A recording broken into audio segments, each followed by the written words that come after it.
पहली बात तो जो मैट्रिक्स चैप्टर है वो हमारे बोर्ड के क्लास 12th के सिलेबस में है।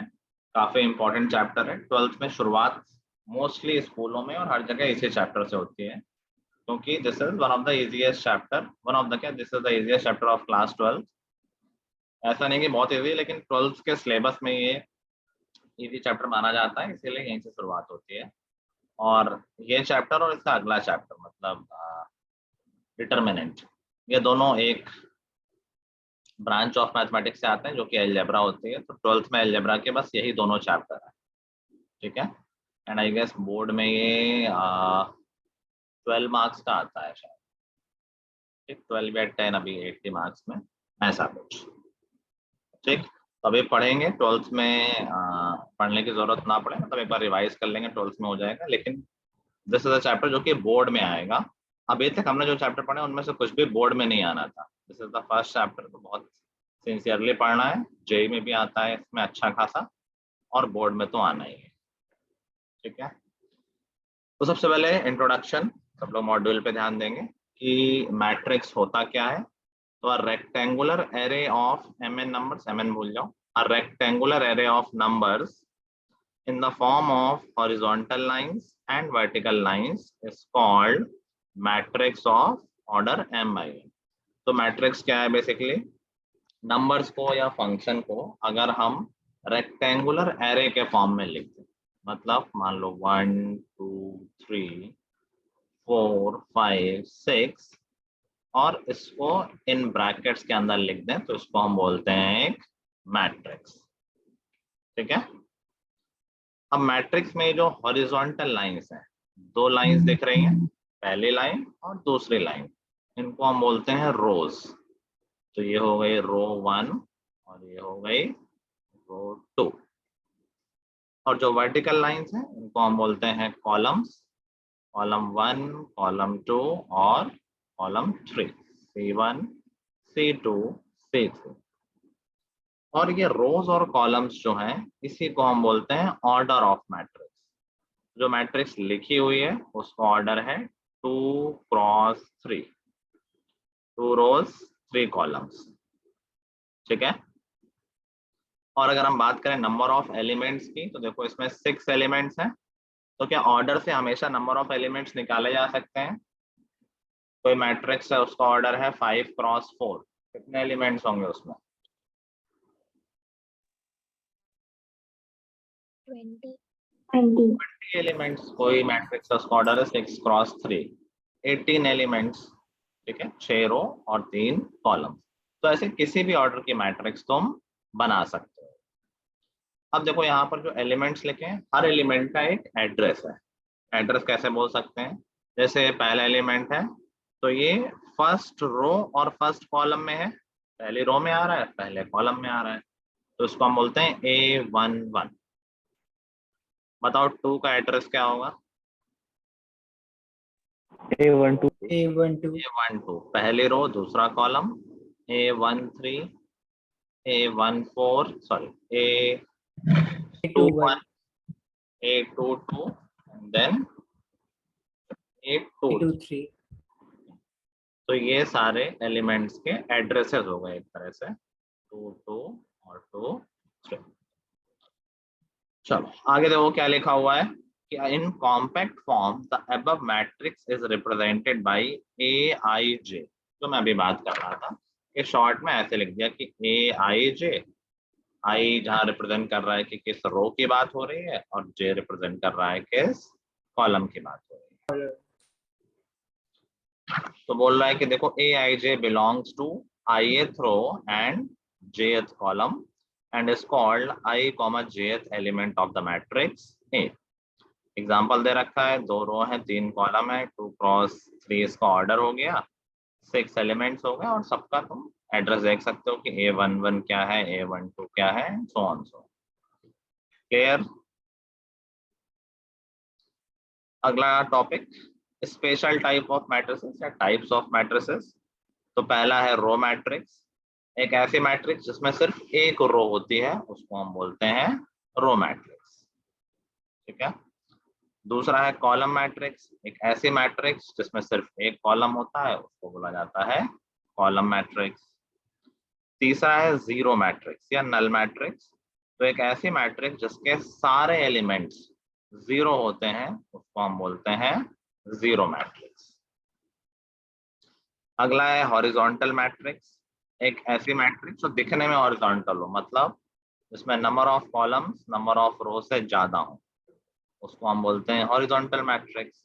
और ऐसे ही हो जाएगी अगली वर्टिकल मैट्रिक्स। वर्टिकल मैट्रिक्स, एक ऐसी मैट्रिक्स जिसमें नंबर ऑफ रोज ज्यादा हो नंबर ऑफ कॉलम्स। ठीक है। अगली मैट्रिक्स जो सबसे इंपॉर्टेंट है, जिसपे सबसे ज्यादा क्वेश्चन बनेंगे और मेनली काम उसी पर होगा, स्क्वायर मैट्रिक्स।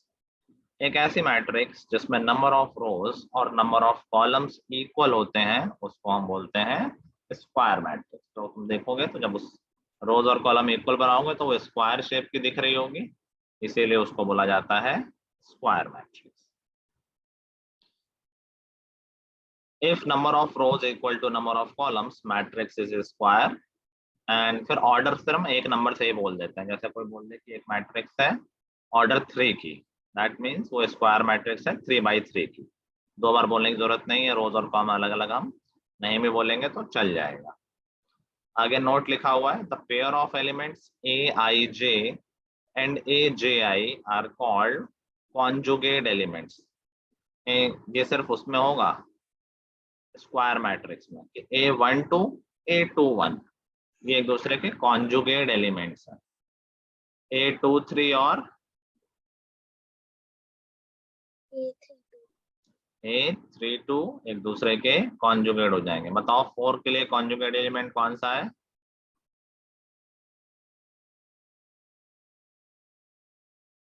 4 का कॉन्जुगेट A12 2 हो जाएगा। 3 का A31 हो जाएगा 7। 7। ठीक है। बेसिकली जब एक स्क्वायर मैट्रिक्स होती है तो ये जो एलिमेंट्स होते हैं ये एक डायगोनल की तरह दिख रहे हैं स्क्वायर में, तो इनको बोला जाता है प्रिंसिपल डायगोनल। Principal diagonal. तो कॉन्जुगेट एलिमेंट देखने के लिए तुम डायगोनल को एक मिरर मान लो। 2 का 4 3 का 7 दिख रहा है मिरर इमेज एक दूसरे की, तो मैं बार बार ऐसा सोचना नहीं पड़ेगा कि 2 1 क्या है 1 2 क्या है। मिरर की तरह देखोगे आराम से दिख जाएगा कि कॉन्जुगेट एलिमेंट कौन सा है। ठीक है। और जो दूसरी तरफ का डायगोनल होता है ये वाला, इसको बोलते हैं एंटी डायगोनल। प्रिंसिपल डायगोनल या सिर्फ डायगोनल और दूसरे वाले को anti diagonal. Main principal diagonal होता है, उसी पे बेस्ड क्वेश्चन बनेंगे आगे। तो डायगोनल सिर्फ हमें स्क्वायर मैट्रिक्स में मिलेंगे और किसी मैट्रिक्स में नहीं मिलेंगे। और अगर तुम नोटिस करोगे तो जो डायगोनल एलिमेंट होते हैं वो उसमें आई और जे इक्वल होता है। A11 A22 A33 A44 यही तो बनाते हैं डायगोनल। समझ गए? स्क्वायर मैट्रिक्स में वो एलिमेंट जिसमें आई और जे इक्वल होते हैं वो सारे एलिमेंट प्रिंसिपल डायगोनल के एलिमेंट होते हैं। क्लियर? Yes sir. अगले टॉपिक पे जाओ, ट्रेस। उसके पहले वो टेबल देखिए, वो डायग्राम देख लो जो बना हुआ है स्क्वायर मैट्रिक्स के टाइप्स में। अब देखो अभी तक हम टाइप्स ऑफ मैट्रिक्स पढ़ रहे थे, अभी स्क्वायर मैट्रिक्स का टाइप पढ़ना है। तो स्क्वायर मैट्रिक्स के टाइप क्या होंगे, इंपॉर्टेंट है, ध्यान रखना है, बोर्ड में भी आते हैं। तो तुम जो एरो डायग्राम उसमें देख रहे हो तो एक तरफ लिखा है ट्रायंगुलर मैट्रिक्स और एक तरफ लिखा है डायगोनल मैट्रिक्स। स्क्वायर मैट्रिक्स में आते हैं, या पहले उस डायग्राम को छोड़ो बोर्ड पे देख लो फिर डायग्राम पे आ जाना। स्क्वायर मैट्रिक्स एक ऐसी मैट्रिक्स जिसमें रोज और कॉलम इक्वल है। ठीक है। फिर आ रहा है डायगोनल मैट्रिक्स। डायगोनल मैट्रिक्स क्या हो जाएगी, एक ऐसी मैट्रिक्स जिसमें डायगोनल के अलावा सारे एलिमेंट जीरो हो, ऐसी मैट्रिक्स को बोला जाता है डायगोनल मैट्रिक्स। ऐसे स्क्वायर मैट्रिक्स, स्क्वायर तो होना जरूरी है ही है। अच्छा, इसमें ये नहीं कह रहे हैं कि डायगोनल जीरो नहीं हो सकते, वो भी हो सकते हैं, लेकिन इसके डेफिनेशन क्या है कि डायगोनल के अलावा सारे एलिमेंट जीरो होंगे। डायगोनल भी हो जाएंगे तो भी चलेगा, बट हमें देखना क्या है डायगोनल के अलावा सारे एलिमेंट, अगर ये सारे जीरो हैं तो ऐसे मैट्रिक्स को बोलेंगे डायगोनल मैट्रिक्स। ठीक है। फिर एक और स्पेशल डायगोनल मैट्रिक्स आती है जिसको हम बोलते हैं स्केलर मैट्रिक्स। स्केलर मैट्रिक्स क्या होगी? स्केलर मैट्रिक्स एक स्पेशल डायगोनल मैट्रिक्स है जिसमें डायगोनल एलिमेंट्स इक्वल होते हैं। तो वो डायगोनल तो है ही है, और स्पेशल बात क्या हो जाएगी कि जो डायगोनल के एलिमेंट होंगे वो सारे इक्वल होंगे। समझ गए बात? और एक स्पेशल स्केलर मैट्रिक्स भी होती है, एक ऐसी स्केलर मैट्रिक्स जिसके डायगोनल एलिमेंट्स 1 हो। कोई भी नंबर हो तो वो स्केलर है, बट अगर वो 1 हो जाए तो ऐसी मैट्रिक्स को बोला जाता है आइडेंटिटी मैट्रिक्स। देखो इस टाइप के अंदर का टाइप के अंदर टाइप है, या स्पेशल केस के अंदर का स्पेशल केस के अंदर का स्पेशल केस है। स्क्वायर मैट्रिक्स जिसके रोज और कॉलम इक्वल हो। फिर आगे डायगोनल मैट्रिक्स जिसके डायगोनल के अलावा सारे एलिमेंट जीरो हो। फिर आगे स्केलर मैट्रिक्स जिसके डायगोनल एलिमेंट इक्वल हो। और फिर आ गई आइडेंटिटी मैट्रिक्स जिसके डायगोनल एलिमेंट्स 1 हो। समझ गए बात? पूरा कहानी समझ गए? अब तुम डायग्राम में देखते हो राइट साइड वाला डायगोनल मैट्रिक्स डोनेटेड एज, तो उसमें डायगोनल के दो टाइप दे रखे हैं, एक स्केलर और एक आइडेंटिटी।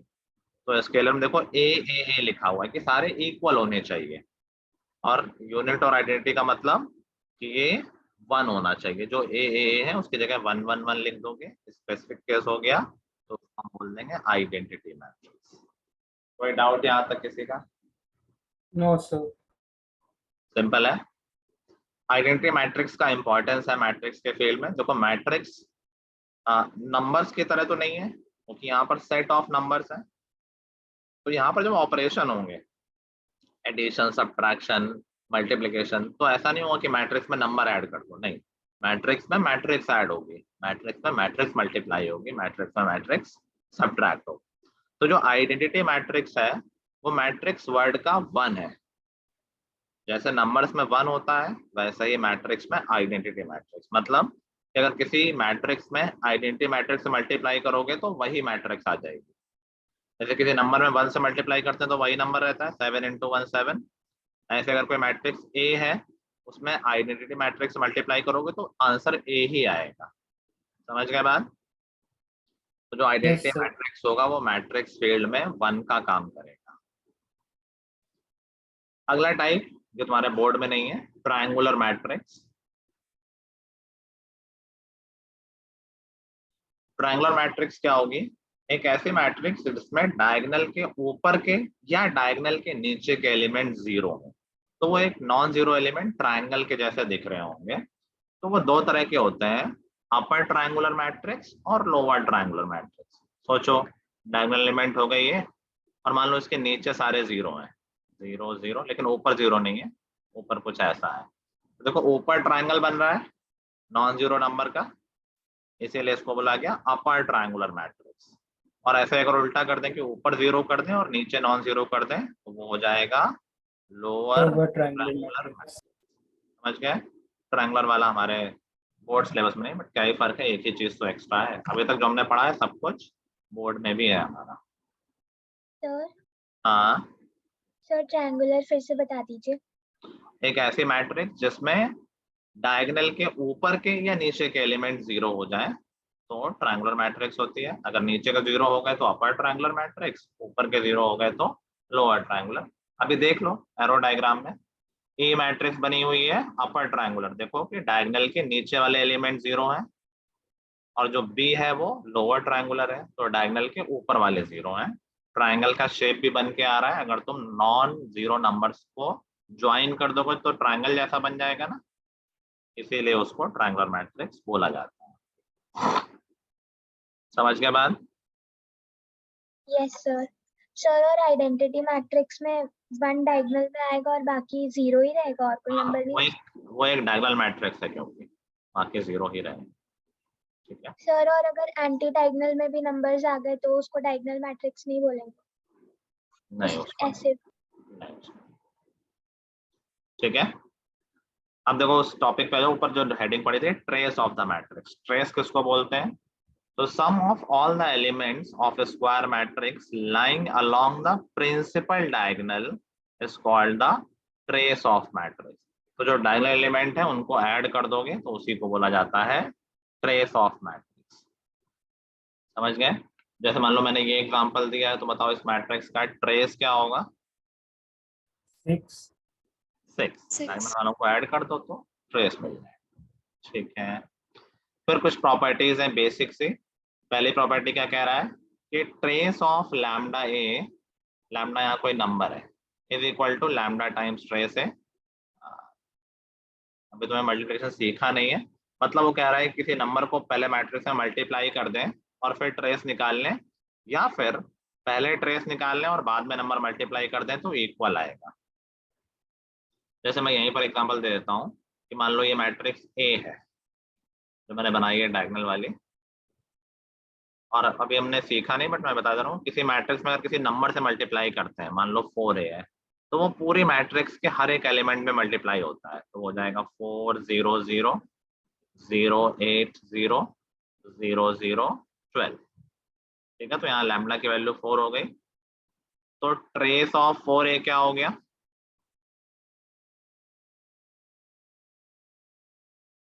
24 हो गया। और अगर 4 इंटू ट्रेस ऑफ a कर दें तो भी 24 आएगा। तो यही प्रॉपर्टी बता रहा है कि चाहे पहले मल्टीप्लाई कर दो फिर ट्रेस निकाल लो, या पहले ट्रेस निकाल लो बाद में मल्टीप्लाई कर दो, दोनों से सेम आंसर आएगा। Trace of lambda A is same as lambda times trace है। ऐसे दूसरी प्रॉपर्टी कह रहा है कि दो मैट्रिक्स अगर हैं तो trace of A plus B is equal to trace of A plus trace of B. दो मैट्रिक्स को अगर ऐड करके ट्रेस निकालोगे या पहले ट्रेस निकाल लोगे और फिर ऐड कर दोगे तो सेम बात है। तीसरा बोल रहा है कि a इंटू बी और b इंटू ए का ट्रेस इक्वल आता है। मैट्रिक्स मल्टीप्लिकेशन कम्यूटेटिव नहीं होता है, मतलब ये मत सोचना कि a इंटू बी और b इंटू ए तो इक्वल ही होता है, मैट्रिक्स में ऐसा नहीं होता है। तो a इंटू बी और b इंटू ए इक्वल नहीं होते हैं इन जनरल, कभी कभार हो गए बाई चांस तो अलग बात है, बट प्रॉपर्टी नहीं है कि हमेशा इक्वल होंगे, बट इनका ट्रेस हमेशा इक्वल होगा। ठीक है,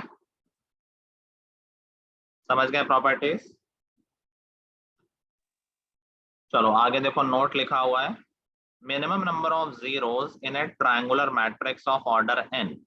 मिनिमम क्यों बोल रहे हैं? क्योंकि नीचे भी जीरो हो सकते हैं, मतलब ऐसा नहीं है कि मान लो अपर ट्रायंगुलर मैट्रिक्स है तो नीचे तो सारे जीरो होने ही है, बट इसका ये मतलब नहीं कि ऊपर जीरो नहीं हो सकता, ऊपर भी एक आध जीरो हो सकते हैं, कोई दिक्कत वाली बात नहीं है, लेकिन नीचे जीरो होना मैंडेटरी है अगर अपर ट्रायंगुलर बोल दिया है, और अगर लोअर ट्रायंगल बोल दिया है तो ऊपर जीरो होना जरूरी है, नीचे का कोई श्योरिटी नहीं है। ठीक है, जनरली नहीं होता बट कभी कभी एक आध जगह हो भी जाएगा तो कोई दिक्कत वाली बात नहीं है। ठीक है, Anushka you can switch off the camera if you want. हाँ, तो कह रहा मिनिमम नंबर ऑफ जीरो, ये नॉर्मल एक फॉर्मूला है कि अगर कोई ट्रायंगुलर मैट्रिक्स है तो मिनिमम जीरो उसमें n into N minus one by two होंगे ही होंगे, उससे ज्यादा भी हो सकते हैं क्योंकि अगर एक्स्ट्रा जीरो आ गए तो वो भी चलेगा। समझ गए बात? समझ गए बात? Yes, इजी है। sir. तुम चाहो तो इसको ऑब्जर्व भी कर सकते हो। सोचो मान लो कोई 4x4 मैट्रिक्स है, ए बी सी डी, और कहते हैं कि ये लोअर ट्रायंगुलर मैट्रिक्स है, तो यहाँ तो कोई नंबर आएंगे, मिनिमम कितने जीरो आएंगे? ये तो जीरो होना ही पड़ेगा, 0 0 0 0 0। तो अगर 4x4 मैट्रिक्स है तो मिनिमम जीरो कितने हो गए? उसके ऊपर वाले सारे जो डायगोनल बन रहे हैं 3, इसमें 2 और इसमें 1, इतने जीरो होना जरूरी है। 1 + 2 + 3 एक कम। समझ गए? तो अगर ऑर्डर n है तो क्या इतने जीरो होना जरूरी है? 1 2 3 से लेके कहाँ तक? n-1 तक, एक कम तक। डायगोनल में तो होता नहीं, डायगोनल में n एलिमेंट हो गए, उसके ऊपर वाले में n-1 n-2 1 तक, तो इतने जीरो होना जरूरी है, इनका सम निकालोगे तो n इंटू n-1/2 आ जाए। ठीक है, अगला बोल रहा है कि minimum number of zero in A diagonal matrix वो होता है n इंटू n। अगर डायगोनल है तो नीचे भी जीरो हो जाएंगे, डायगोनल छोड़ दो। एक n क्रॉस n मैट्रिक्स में टोटल n स्क्वायर एलिमेंट होते हैं, एक n क्रॉस n में n स्क्वायर एलिमेंट होंगे, और अगर वो डायगोनल मैट्रिक्स है तो हो सकता है डायगोनल में 0 ना हो। डायगोनल में कितने एलिमेंट होंगे n क्रॉस n के?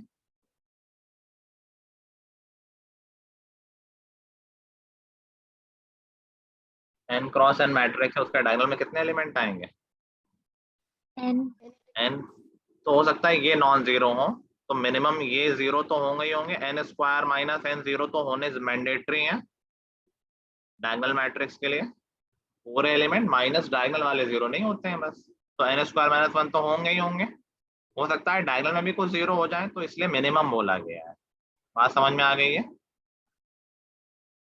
ठीक है, कोई बहुत बड़ी इंपॉर्टेंट बात नहीं है, नॉर्मल फॉर्मूला याद कर लेना कि डायगोनल में n into N minus one zero होना जरूरी है, और ट्रायंगुलर में n into N minus one by two. Next आ रहा है इक्वलिटी ऑफ मैट्रिक्स। सिंपल चीज है, दो मैट्रिक्स इक्वल कब हो सकती हैं?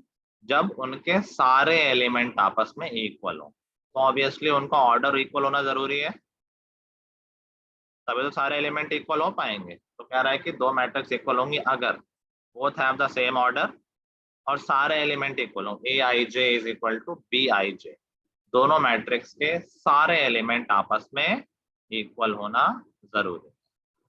समझ गए बात? ऐसे एग्जांपल दिया हुआ पहला इलस्ट्रेशन कि दो मैट्रिक्स दे रखी हैं, कह रहे हैं कि अगर इक्वल है तो अननोन बताओ। तो हम एलिमेंट वाइज कंपेयर कर देंगे कि x plus three minus x minus one के इक्वल है, 2y प्लस एक्स 0 के इक्वल है, and so on so on. कर लोगे? इजी है, बहुत इजी Yes, है, sir. योरसेल्फ वन कर लेना बाद में। नेक्स्ट थिंग आ रही है अलजेब्रा ऑफ मैट्रिक्स। सबसे पहले है कि एडिशन। एडिशन कैसे करते हैं मैट्रिक्स का? तो करस्पॉन्डिंग एलिमेंट्स को ऐड कर दोगे तो एडिशन ऑफ मैट्रिक्स हो जाएगा। ऑब्वियसली दो मैट्रिक्स तभी ऐड हो सकते हैं जब उनके ऑर्डर same सेम हो, equal अदरवाइज एडिशन या सब्ट्रैक्शन पॉसिबल नहीं। ठीक है, तो अगर मुझे a प्लस बी करना है क्या हो जाएगा? जल्दी से, जल्दी जल्दी, रो वाइज बोलो। सर पहले 8 8 10 8 14 10 4 10 4 4 और 6 8। 6 8 सब्ट्रैक्ट भी ऐसे हो जाएगा, करस्पॉन्डिंग एलिमेंट्स को सब्ट्रैक्ट कर दो। -6 2 4 4। ठीक है, फिर कुछ प्रॉपर्टीज है। Addition of matrix is commutative to a plus b करो या b प्लस a करो, एक ही बात है। सबको समझ में आ रही तो बेसिक बात है। एसोसिएटिव भी है कि ग्रुप पहले a प्लस बी कर दो बाद में c ऐड कर दो, या पहले b प्लस c ऐड कर दो बाद में a ऐड कर दो, एक ही बात है। एडिटिव इनवर्स कि अगर एडिटिव इनवर्स याद है ना, नंबर्स में क्या होता है? 5 का एडिटिव इनवर्स क्या होता है? 0 0। ऐसे ही मैट्रिक्स में भी एडिटिव इनवर्स मिल जाएगा 5 का। सॉरी 0 नहीं, एडिटिव इनवर्स क्या होगा 5 का? -5 -5। एडिटिव इनवर्स की एक्चुअल डेफिनेशन क्या होती है? एक ऐसा नंबर जिसको उस नंबर में ऐड करें तो एडिटिव आइडेंटिटी मिल जाए जो कि 0 होती है। इनवर्स और आइडेंटिटी का डेफिनेशन पता है सबको? 5 का इनवर्स -5 क्यों होता है? क्योंकि ये डेफिनेशन कनेक्टेड है एडिटिव आइडेंटिटी से। तो जैसे एडिशन की आइडेंटिटी क्या होती है? एडिशन के लिए आइडेंटिटी क्या होती है? 0 होती है। तो इसीलिए इनवर्स डिफाइन होता है हमेशा आइडेंटिटी की हेल्प से। किसी नंबर का इनवर्स वो नंबर होगा जिसको गिवन नंबर में ऐड किया जाए तो एडिटिव आइडेंटिटी आ जाए। तो 5 में क्या ऐड किया जाए कि 0 आ जाए? -5। इसीलिए मल्टीप्लिकेटिव इनवर्स रेसिप्रोकल क्यों होता है? क्योंकि मल्टीप्लिकेशन के केस में आइडेंटिटी क्या होती है? 1 1। तो 5 में क्या मल्टीप्लाई किया जाए कि 1 आ जाए? 1/5। इसीलिए मल्टीप्लिकेटिव इनवर्स क्या होगा? रेसिप्रोकल किसी नंबर का। ठीक है, तो उसका रीजन है। ऐसे ही मैट्रिक्स में भी है कि अगर कोई मैट्रिक्स ए है तो उसका एडिटिव इनवर्स क्या होगा? वो मैट्रिक्स बी कि दोनों को ऐड करने पे 0 मैट्रिक्स आ जाए।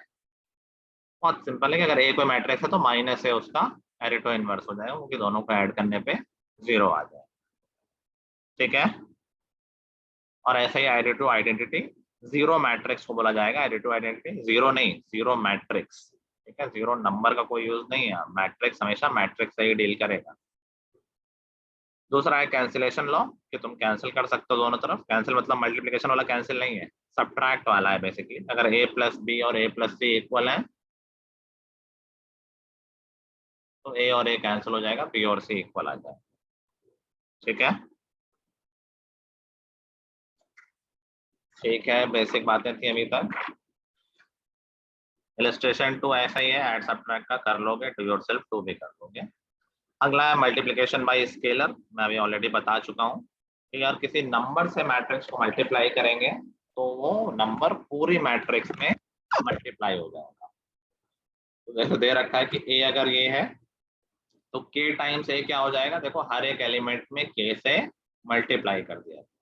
ठीक है, और देखो इसमें उल्टी बात भी समझ लो कि अगर कभी मैट्रिक्स से कोई नंबर कॉमन लेना हो तो कॉमन कैसे लिया जा सकता है, जब क्या मैं एक रो से कॉमन लूंगा या पूरे मैट्रिक्स से कॉमन लूंगा?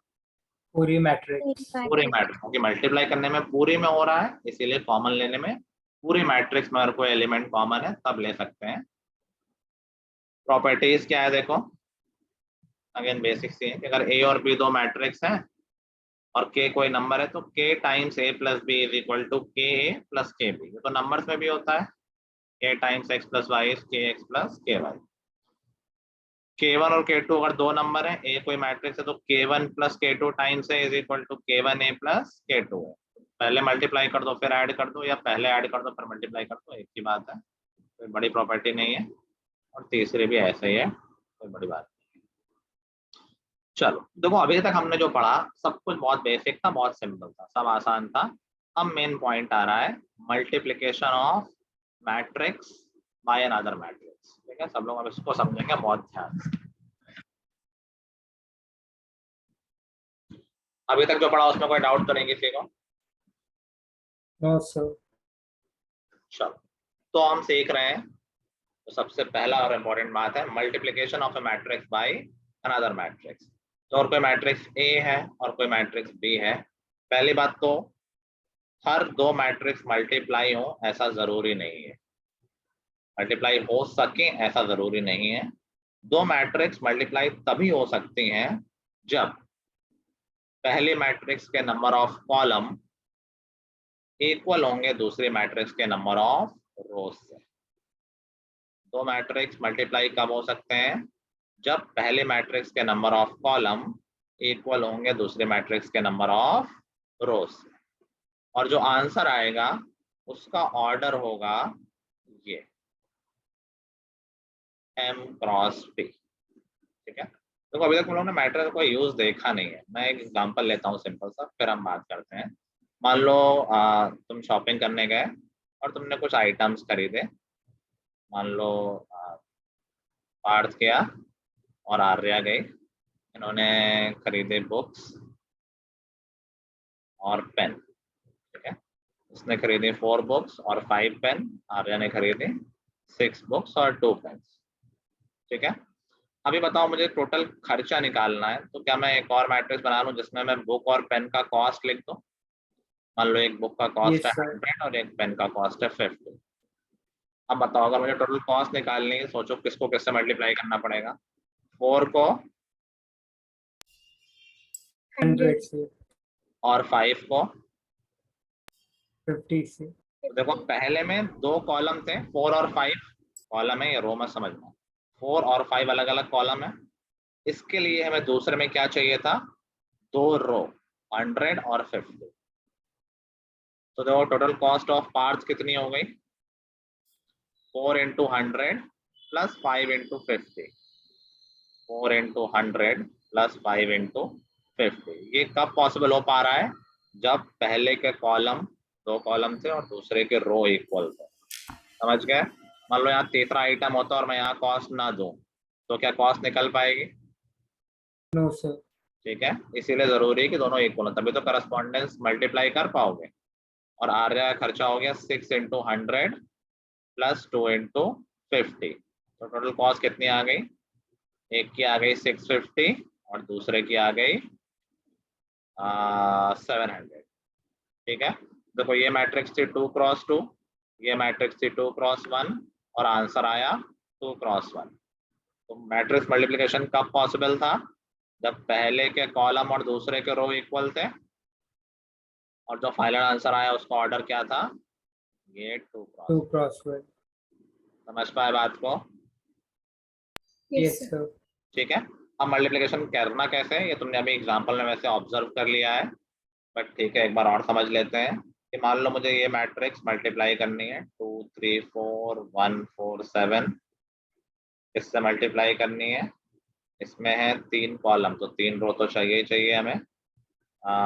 1 0 5 2 1 0।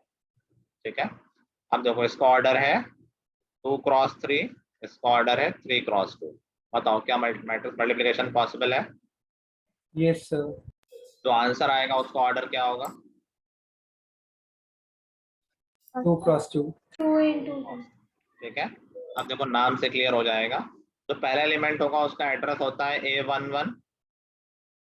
तो A11 कैसे मिलेगा? जब तुम पहली रो को पहले कॉलम से मल्टीप्लाई कर दोगे। तो क्या आ गया वो?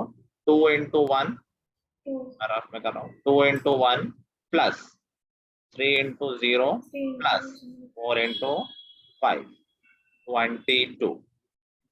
समझ गए? A12 कैसे मिलेगा? जब तुम कौन सी रो और कौन सा कॉलम? पहली रो को सेकंड कॉलम से पहली रो सेकंड, देखो नाम में लिखा हुआ है, ये रो लिखी है कॉलम लिखा है कि फर्स्ट रो को मल्टीप्लाई कर दो सेकंड कॉलम से। तो 2 into 2 plus 3 into 1 plus 4 into 0, तो ये हो गया 7। अगला एलिमेंट है 821, कैसे मिलेगा?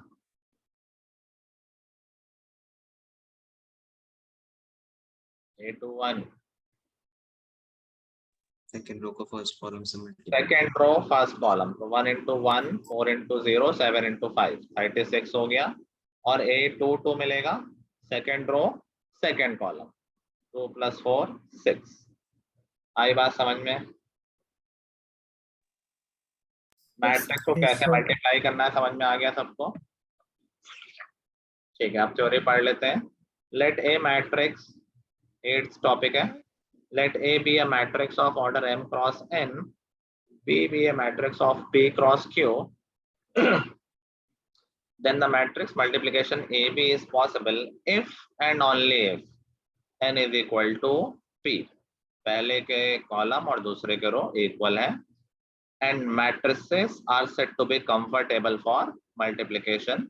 In the product A B, A is called prefactor, B is called post factor. नाम है बस। ए बी इज पॉसिबल, ये हम बात कर चुके हैं।